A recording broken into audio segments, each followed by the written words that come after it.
This is episode 7 of the H2H Sales Automation Podcast on getting started with RevOps. Let's build a business based on H2H, not B2B, but human-to-human sales and marketing automation. A human approach is the only one that sells. Hello everyone and welcome to our show. My name is Bart and I invite guests for a short 20 minutes interview to inspire you and improve sales and marketing the human way. Today I'd like to welcome Karl Cullen, Senior Channel Manager at HubSpot, dialing in directly from Ireland. Karl works with HubSpot agencies to increase revenue and ultimately grow the business. Karl, welcome to our podcast. Hey Bart, thanks for having me. So today's discussion topic about RevOps, which stands for revenue operations. You might have heard about RevOps, and we would like to give some insight and practical insights on how to get started with RevOps. Perhaps something that you might consider for your next quarter as a goal to do.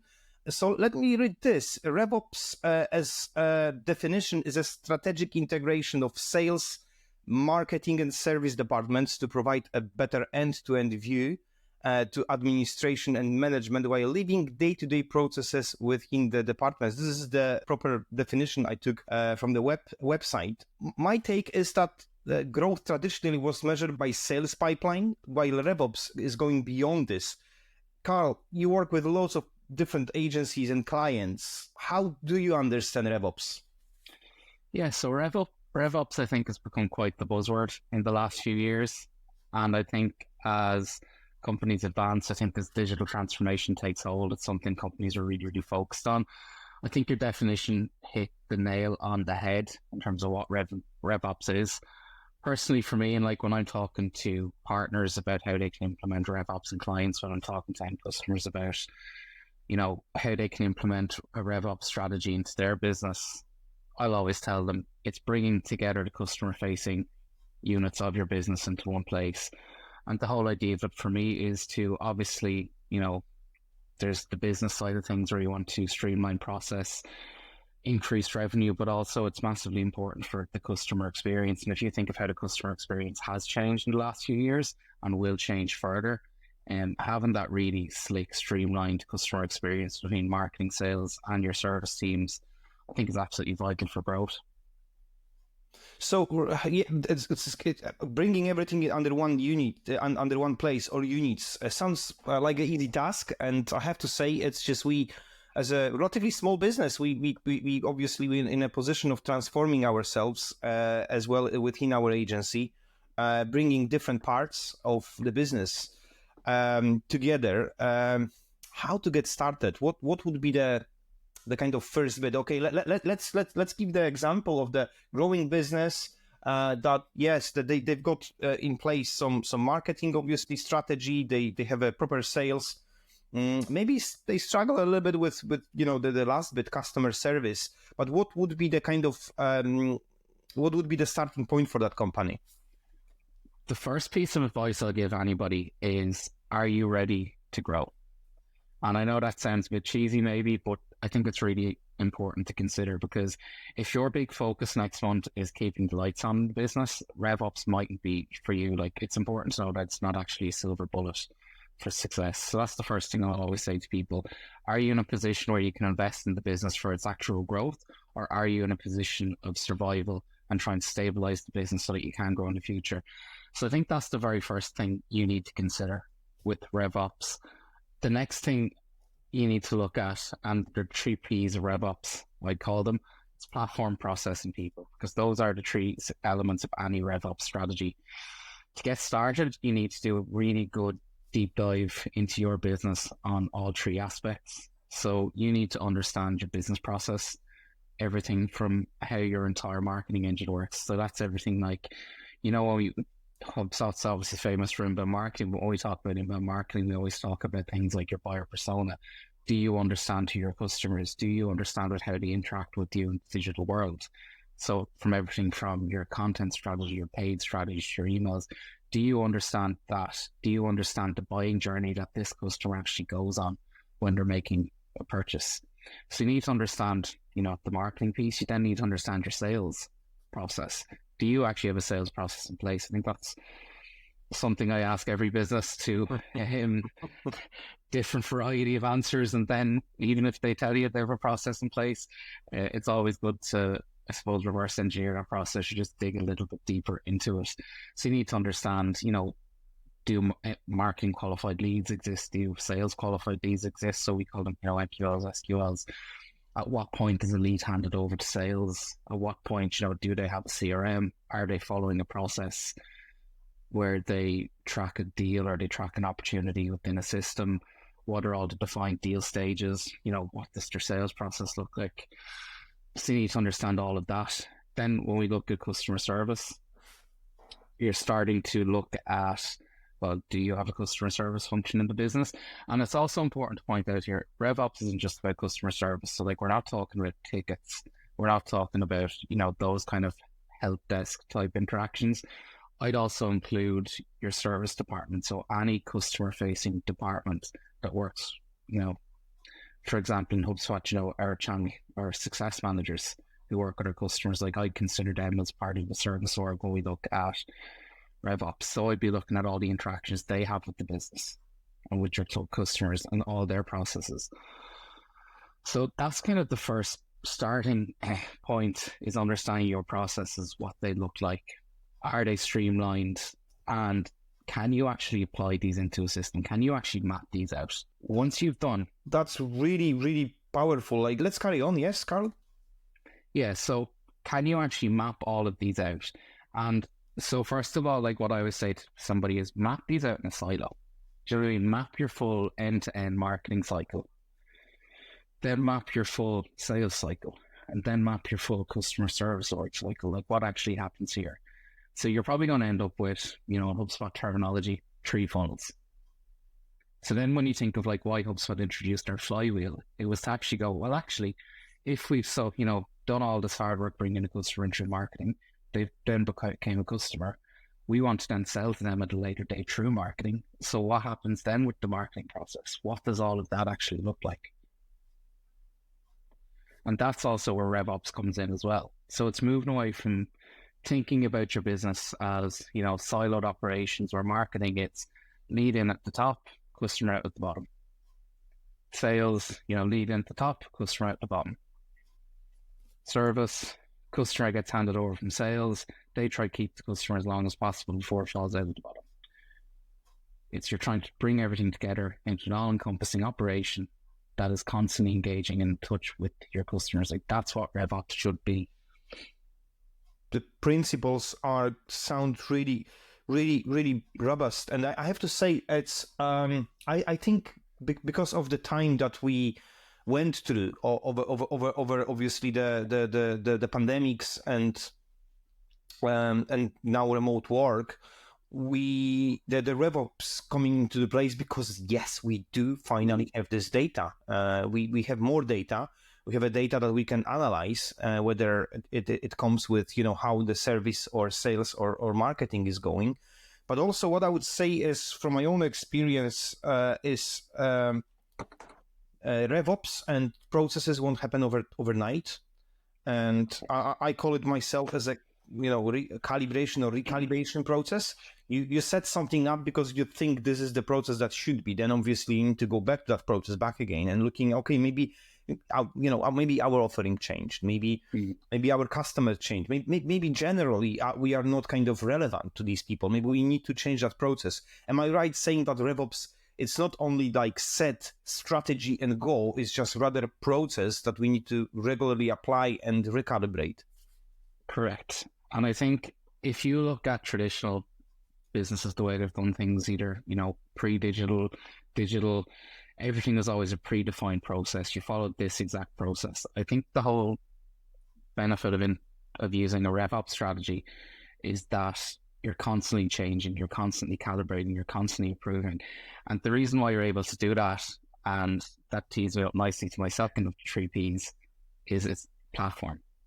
So I would say out of all of the 3 Ps, platform, process, and people, process and people are probably the 2 most important from your actual strategy and implementation, but to actually make things work. So the actual engine behind everything is going to be your platform. And you need to pick, you mightn't pick one platform, to be honest with you. I've seen big RevOps implementations that are multi-platform. It really depends on your business and, you know, what industry you're in, what vertical you're in, how the business works. Like, you could purchase an all-encompassing CRM like HubSpot, and that could be your entire RevOps strategy all in one platform. You could purchase something like HubSpot integrated with an ERP system, a stock management system, an inventory system, and they're all going to be part of your RevOps strategy. So the whole idea, like what I'd say to you is, first of all, map out all your process and then start to identify like which platforms are actually going to help you deliver on this. You look at, you know, what's going to help deliver your marketing goals, what's going to help you run your entire marketing strategy. Then again, from a sales perspective, you're trying to do the same thing. Like, what tools do I actually need? If this is going to be what my sales process needs to look like, what sales tools, what sales platforms do I need to enable my salespeople to do their job? And the same with the customer service function as well. Like, what do these people actually need to implement this process? You did mention, Karl, goals. You did also mention to look at different platforms, which I entirely agree with you. The next question is obviously, yes, the measurement. Like, what could be the metrics of the RevOps? Maybe you can share us some of the idea. What could be the ideal metric for, I don't know, maybe sales and marketing? Yeah. The way I look at metrics from RevOps is obviously revenue is the big one. Is this helping you grow revenue? And I think that's probably the most important metric for any business. But there's also metrics per silo, I'd say. So like, you can look at it because, you know, you have the process now. You've identified your buyer persona, you've identified your buyer journey. You've put a platform in place to help you actually implement and measure all of this. Like, from a marketing perspective, it goes back to measuring website traffic, measuring, you know, the volume of leads, measuring your website conversion rate, measuring your MQLs, your SQLs. And if, you know, you're an e-com, then it's measuring the revenue generated from your website. But then in sales, then, you know, what are the standard sales metrics you might want to look at? You might want to look at, you know, work rates of sales reps. You might want to look at deals created, opportunities lost, and again, most importantly, revenue. Then customer service, like, you're probably going to be looking at churn rates, dollar value retention, those kind of metrics. So like RevOps, there's no real, like, I think people come in to RevOps and, oh, you know, what's the kind of big metric is the question you always get asked. Mm-hmm. And obviously that's revenue, but you need to understand, like, what are all the smaller kind of parts that make up increasing revenue? What are all the data points you need to understand? Because it comes to the whole idea of, well, sales aren't getting enough leads. We now understand that because we're measuring everything, what's going on over in marketing. Oh, we've noticed this issue on the website traffic drop last month. Well, why is that? We actually reduced our paid ad spend. Well, let's actually go address that and fix that. Do you know what I mean? It's going to give you that data to make critical business decisions, to find out what's actually impacting. I think the suggestion is also to actually look at, to not overwhelm you as a business manager, owner of the growing business. It's quite easy to be overwhelmed with all of this data now. We even have the data of, you know, our, you know, Facebook or social media posts and so on. It's just to looking at and checking it, whether that will give you a really good, true, and also a test and measure approach, I would say. And maybe focus on two metrics for marketing, two for sales, and two for customer service initially, to give and look at over the, I don't know, quarter. I don't know why, but I love quarters. It works seasonally, especially some businesses might like to actually look at quarterly look. A month is just 30 days. And then we are recording this video in July. Obviously, it's just holiday time for many, so it's difficult measurements for July and other one. So that probably would be my suggestion, and what I take this as a good basis, as a good basis to look at the time. Do you have any examples? Like, you work with obviously many agencies that are generating lots of different inquiries, and they can see lots of different growth within a business. Any example of the path that some of the business maybe took through during the RevOps implementation process? Yes, so in terms of the path businesses take for RevOps, it really depends on the business, is the first thing I'll say. And it really depends on the size and complexity of your business. Smaller businesses, it could be getting started with smaller tools. Do you know what I mean? And smaller process. And I like what you said about focus on 2 metrics. And it could be about, let's roll this out over 6 months and let's focus on website traffic and website conversion rates. Let's focus on sales, deals created and deals closed. And, let's focus on customer retention. Those could be your 5 metrics that you're focused on initially. In terms of the path that you follow, like the first thing obviously is identify your process, identify your platform. And obviously the big piece of all this, and probably what I find businesses feel is the most challenging or where they struggle the most, is the actual people side of RevOps. Because when you're implementing anything like this and you're going down any kind of, new strategic path, it's people. At the end of the day, we can talk about data and systems and process all day long, but like all of that's absolutely useless without the people behind it.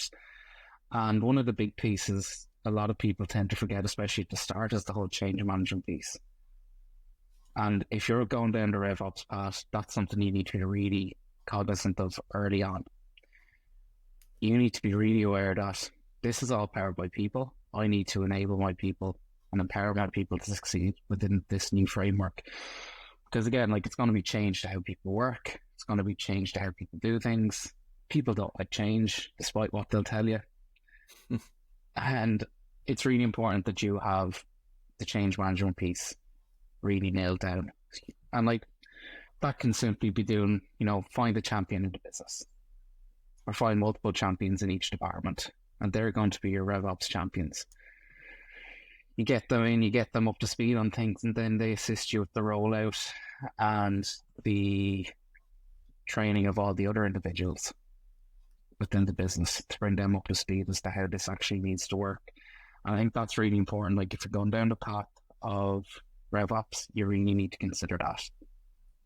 It's brilliant advice. I think the finding the champion, someone who maybe is great with tech, maybe it's up to speed, maybe it's actually even interested in something, giving them opportunity to be that leader within certain departments will definitely help to achieve our RevOps goals. But what I would say to our audience is that by the end of all of this, we would like to really know where the revenue comes from, and how to optimize the processes to be better at revenue, and that might be something like some findings you might find by analyzing the data that might help you to maybe change slightly something on maybe your website, or maybe your offering, or maybe your sales email approach when you send them, because you found this over the time, that will help you to even get that juice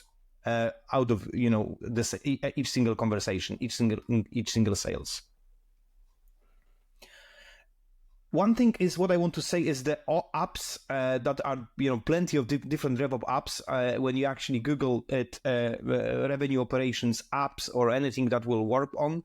RevOps is all about data and collecting data. I found really interesting app that I myself test and use is definitely the SARF that connects to our LinkedIn. If any one of you never tried this, perfect, reach out to us or read our blog with review. Another one is organizational chart. So it's a little bit of ABM strategy. So maybe collecting the data about the way that you have a relationship within your CRM. But plenty of different RevOps apps. Is there anything that you can that you can think of, Karl? Oh, HubSpot.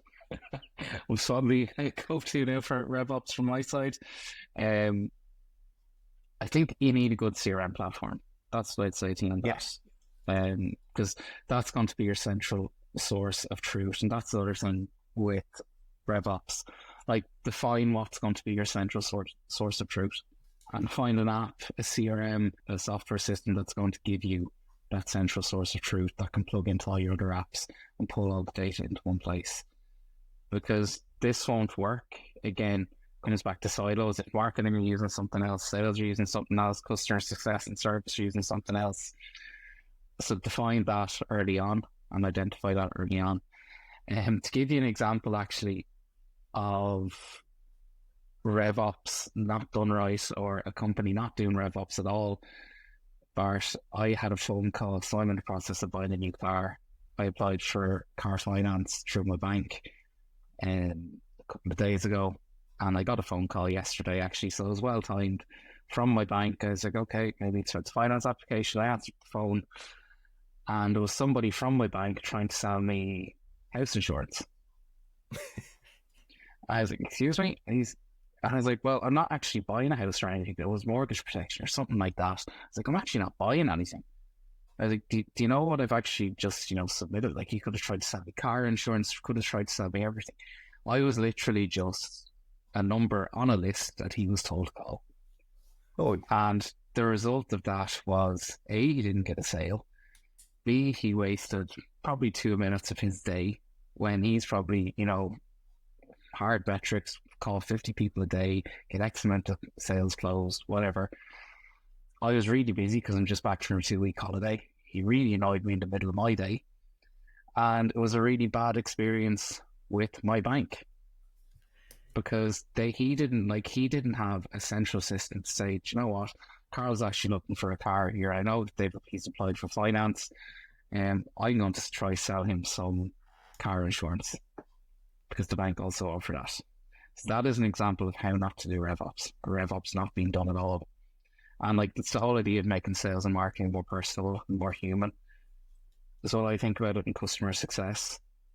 Think of it like if my bank had a RevOps strategy, in a massive bank, it's probably going to take them 10 years to implement a strategy like that. But if they were using, shared systems, he would have rang me. He would have, have you thought of, who's your car insurance with? John, let's have a quick chat about that. And actually, yeah, sure, it's worth the chat. It's a brilliant example, Karl. I mean, it's I found interesting to be relevant. So RevOps is to help business to be relevant. Where the leads are coming. Maybe they're not ready for that conversation, and if they are, maybe they don't want to talk now. It's a little bit of kind of using the data that we have in order to tailor the way that we speak to the clients. And another one is the experience. So ultimately, we were all kind of, everyone who knows about us quite a lot of things in the online world, but we want to provide the experience. And back to this channel is all about human approach. Yeah. And I'm really glad that you actually raised this, because my next question was to how RevOps can make sales and marketing more human, and you gave fantastic example on that. Yeah, I think that's it. When I think of RevOps as well, it's about doing things at the right time, whether that's understanding the data to make a decision at the right time for the business, or whether that's about being able to have the right conversation with a lead, an existing customer at the right time as well. Wonderful, Karl. Thank you very much for our time. It was very much practical for us. Thank you. To all our listeners, please subscribe to our channel and reach out if you would like to be our guest speaker at next episode. Karl, thank you. Thanks, Bart. Let's build a business based on H2H, not B2B, but human-to-human sales and marketing automation. A human approach is the only one that sells.